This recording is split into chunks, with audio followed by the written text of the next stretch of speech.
Chris Gore here, Film Threat Podcast, continuing our 2019 Sundance Film Festival coverage. I just saw this film, Big Time Adolescence, and I have to, I'm sitting here with the cast and the writer-director. Brilliant movie. Hilarious. Thank you so much. Such a great, it's sort of an ode to the old school, like John Hughes. Teen films, also has a great message, also has some great fucked up doing drugs. There's sex, all the things that make... A great message and also a lot of fucked up things. But yeah, it's just like everything you want in a good teen movie, but also an amazing cast. And so, Jason, I want to talk to you about the genesis of the concept, and then also how you pulled together this incredible group of actors. Yeah, of course. Well, this was a story that I wanted to tell for a really long time. This was the first script I wrote. It was kind of like growing up.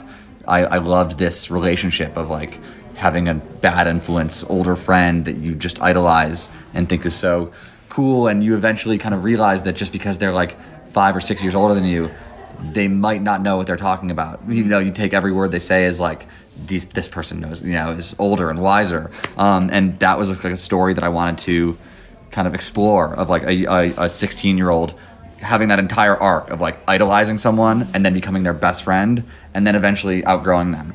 And so that was the genesis of the idea, and then placing it in this kind of like John Hughesy, risky business-y, high school world where I could like, nod to all those movies I loved. And I kind of married those two things, this relationship and that world.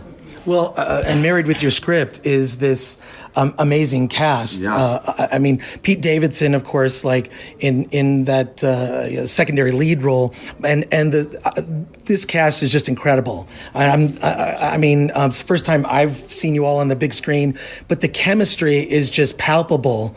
So how'd you pull them together? And then I want to talk to each of you about your experience on the production.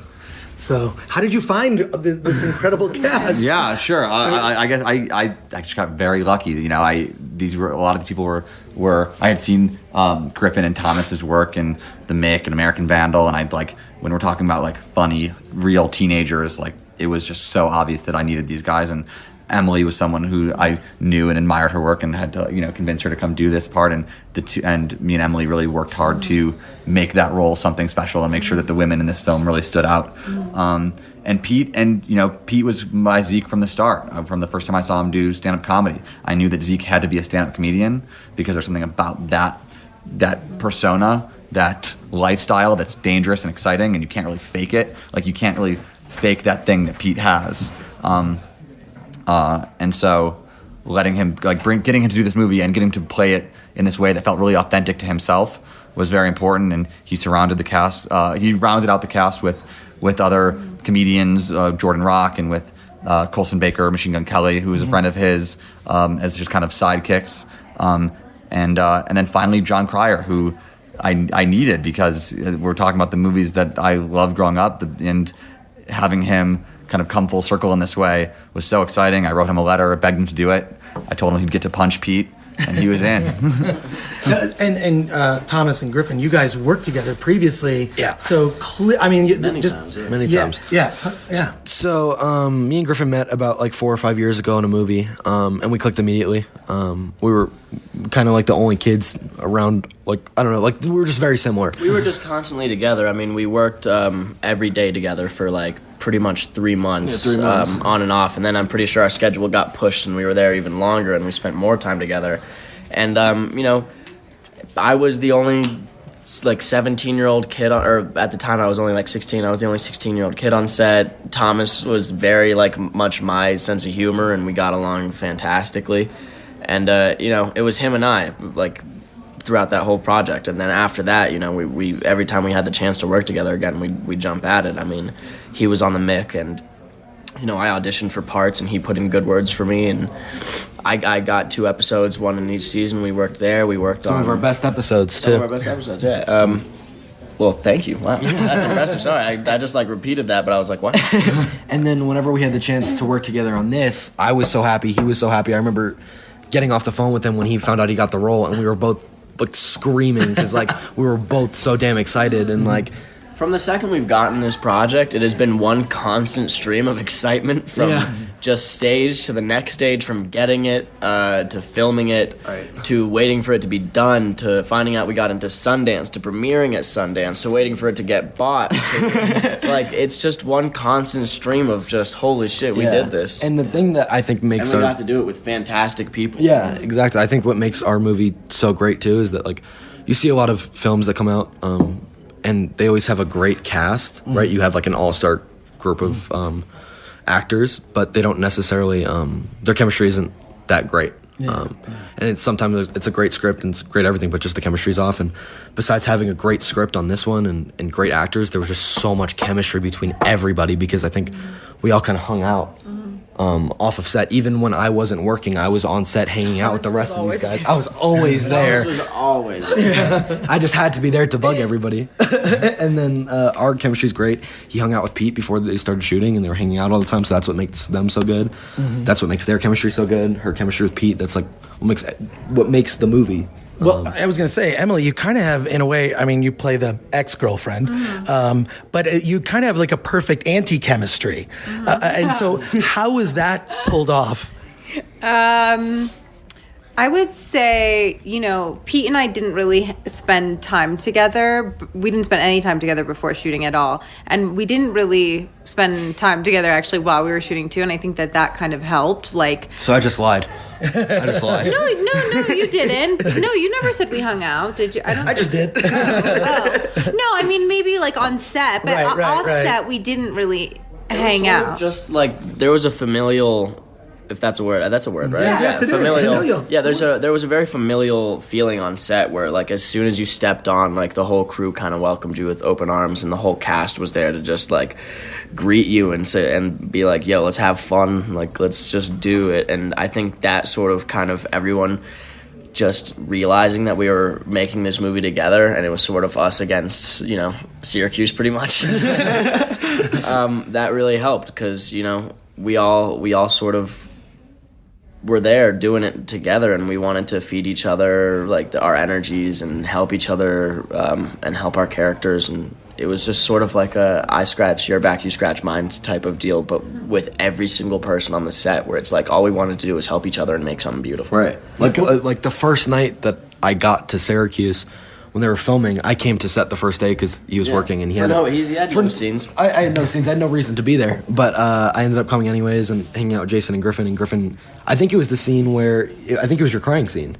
That wasn't your first day. Oh, okay. Then I'm lying. It was early on. It was you were there. Early on though, but like I remember just going to set, and like I was like, we both kind of helped each other out a lot in both of our scenes, and like I was there watching him go through that process of his like really emotional scene. That's what was special about this set, is because, you know, we were all staying in a hotel together, and everyone was like, people were on set for scenes they weren't in, and everyone was kind of like helping out, and you know, especially with Pete. Pete was on set for a lot of scenes that he wasn't in, kind of helping to pitch ideas, and it really created like this very collaborative family atmosphere. Yeah, you didn't really have anywhere to go also. Like, if you weren't shooting, it was either set or the isolation of your hotel room. Yeah. There's not like a Syracuse club scene. It's not happening. Not that I explored. There's Dinosaur I'm sure Barbecue. these guys found it, but we didn't. What was the question? There's not like a Syracuse club scene. Like, where did you find like the cool underground stuff happening there? Yeah, actually, the very first night we were there, The cool underground Syracuse stuff. we all got together for dinner at Dinosaur Barbecue, and then the very next day, the biggest headline, I'm pretty sure, in like every single one of the newspapers, was like,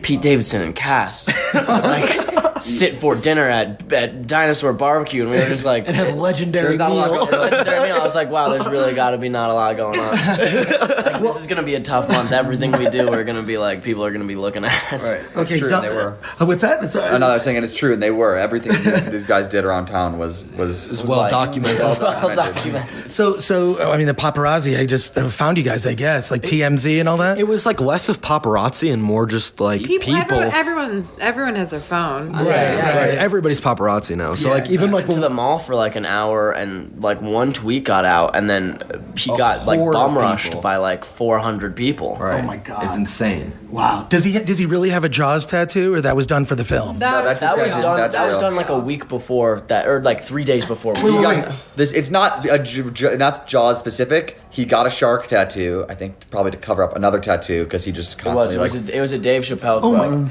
and it was fantastic. I still remember it. swag. About swag. It says jokes come and go, but swag is forever. And he had it decided- written in giant crisp lettering, signed Dave Chappelle. And so he decided to cover that up with a shark, and it was this very fresh tattoo, and we thought it'd be funny to kind of like remark on that in the scene because they had their clothes off.